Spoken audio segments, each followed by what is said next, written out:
বাগটা গাঁও উন্নয়ন সমিতিৰ সৌজন্যত ঐতিহ্যমণ্ডিত শ্ৰী শ্ৰী মহেশ গোসাঁই থানত ৪৫তম শ্ৰী শ্ৰী শিৱৰাত্ৰি মহোৎসৱ পালন। কামৰূপৰ বাগটা গাঁও উন্নয়ন সমিতিৰ সৌজন্যত ঐতিহ্যমণ্ডিত শ্ৰী শ্ৰী মহেশ গোসাঁই থানত ৪৫তম শ্ৰী শ্ৰী শিৱৰাত্ৰি মহোৎসৱ ভাগে এদিনীয়া কাৰ্যসূচীৰে পালন কৰা হয়। সেই অনুসৰি পুৱা স্বচ্ছ অভিযান, বাগটা গাঁও উন্নয়ন সমিতিৰ পতাকা উত্তোলন, ধৰ্মধ্বজা উত্তোলন, স্মৃতি দৰ্পণ, বৃক্ষৰোপণ কাৰ্যসূচী ৰূপায়ণ কৰা হয়। ইয়াৰ পিছতে শ্ৰী শ্ৰী শিৱৰাত্ৰি পূজা মহোৎসৱৰ মুখ্যদ্বাৰ মুকলি, শিৱগীতা পাঠ, মন্দিৰৰ মুখ্যদ্বাৰ মুকলি, আয়তীসকলৰ নাম প্ৰসংগ ৰূপায়ণ কৰা হয়।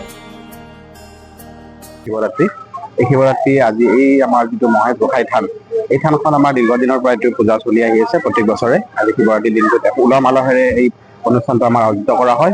এই অনুষ্ঠানটোৰ জৰিয়তে আমাৰ বৃহত্তৰ বাগটাবাসী ৰাইজৰ মংগলৰ কামনাৰ্থে প্ৰতি বছৰে কৰি আহিছে। এই আধ্যাত্মিকতাৰ লগতে কিছু আমাৰ সাংস্কৃতিক নামৰ নাইটোবা আপোনাৰ ভাওনা হওক এইবিলাক চলি আহি আছে। সেই অনুসৰি এইবাৰো আমাৰ এই অনুষ্ঠানটোৰ পিছতেই নাগাৰা নামৰ অনুষ্ঠানো আছে। গতিকে উদযাপন কমিটিয়ে বিভিন্ন ধৰণৰ আয়োজনেৰে বাগটাবাসী ৰাইজৰ সহায় সহযোগিতাৰে এই অনুষ্ঠানটো পালন কৰি আহিছে, এইবাৰ কৰিছে।